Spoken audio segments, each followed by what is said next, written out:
Mending kalau punya anggota DPR-nya baik kayak Pak Dur. Kalau enggak, ngemis-ngemis sama pusat. Negara bukan punya pusat, negara adalah desa yang terhampar di seluruh Indonesia. Itulah pemilik saham terbesar negara. Betul nggak? Betul nggak? Nanti diatur. Saya sudah hitung itu. Saya dengan Pak Prabowo pernah ngitung. Didi, kata Pak Didi, nyelesain kemiskinan pertanian gimana? Gampang Pak. Bagaimana? Satu, pupuk jangan dibikin susah-susah.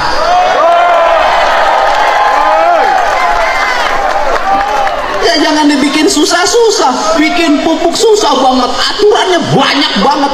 Bikin yang sebanyak-banyaknya, negara rugi, nggak apa-apa, asal petani untung. Betul yuk.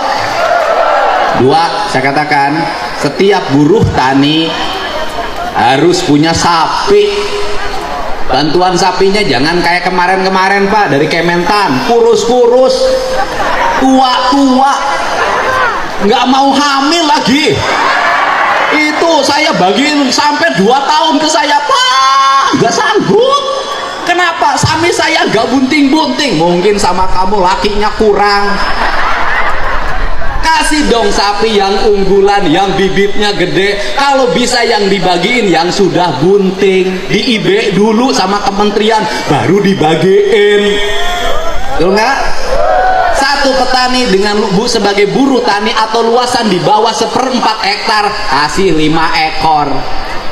Setelah itu kasih dana pendampingan, PPL-nya arahin, itu kotoran sapi jadi pupuk organik. Puterin begitu. Kemudian apalagi jamin kesehatannya, kalau sakit nggak usah susah. Bener rakyat pakai BPJS, bener, tapi banyak yang BPJS-nya nggak bisa bayar. Saya tuh kenapa kan dia ngomong gitu tiap hari, aku ngurus yang begitu. Masuk rumah sakit BPJS nggak ada, bayar dulu. Masuk rumah sakit, di rumah sakitnya nggak bisa nungguin. Kenapa? Berhenti kerja ngebecanya. Bener nggak?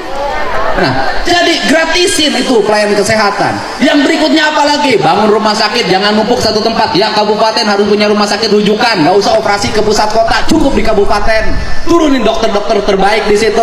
Kemudian siapkan subsidi untuk apa? Kalau orang sakit, keluarganya harus disubsidi. Kenapa kan dia ngomong gitu?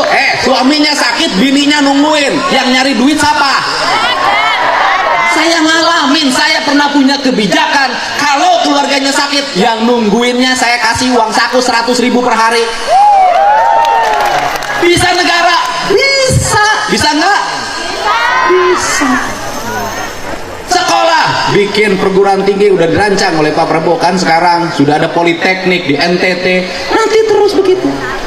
Nah, kemudian kalau itu dilakukan, kemiskinan selesai. Orang miskin karena sakit, rumah sakitnya mahal. Benar gak? Orang kaya penghasilan 20 juta kena cuci darah jadi miskin. Benar gak? Benar gak? Ini problem. Terus kemudian infrastrukturnya benerin yang berkualitas di desa-desa. Jangan jalan dibangun sekarang, besok sudah rusak lagi. Bangun irigasi yang bener, jangan bilang 60 cm, dibangunnya 30 cm, diakal-akalin. Ini benerin semua. Terus yang berikutnya, negara tegas, termasuk yang di bawah umur jangan pakai motor. Saya sampai ngurus begitu, saya jadi bupati ngurus begitu, bikin aturan tidak boleh pakai motor ke sekolah. Kenapa? Di bawah umur pakai motor merusak hidupnya. Dia tiap hari kerjanya main HP sama motor-motoran, ibunya sampai hitam legam di sawah begini, rusak generasi. Apalagi, nah, bikin aturan, ini Jawa Barat. Aturannya apa? Mereka yang hajatan boleh hajatan kalau punya uang. Yang nggak punya uang nggak boleh hiburan-hiburan, udah numpeng aja. Kenapa? Di Jawa Barat banyak yang kawinan pinjem Bang Emok. Beres Bang Emok, hutang sampai pergi ke Arab. Ini negara ngatur, kepala desanya ngatur, semua ngatur seperti itu. Pusat dan daerahnya ngatur, rakyatnya dijamin, diatur tapi dijamin. Sekali lagi apa? Diatur tapi Jangan suka ngatur kalau tidak menjam. Begitu. Orang yang ngatur harus menjam. Ini tugas negara mengatur dan menjam. Tugas rakyat diatur dan mendapat jamin. Ya, ini saja apa yang saya sampaikan. Saya panjang dan pendek ngomongnya, pulangnya nggak akan ditransfer, ongkos sendiri. Alhamdulillah. Tepuk tangan ya buat Kanjeng.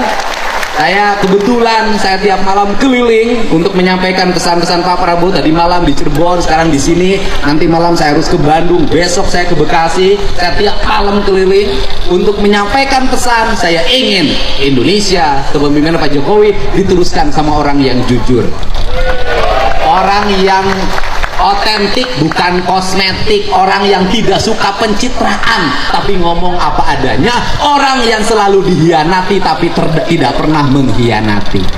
Setuju? Kita ucapkan terima kasih, kita sambut Gus Miftah datang ke tempat ini. Monggo di haturanan lega.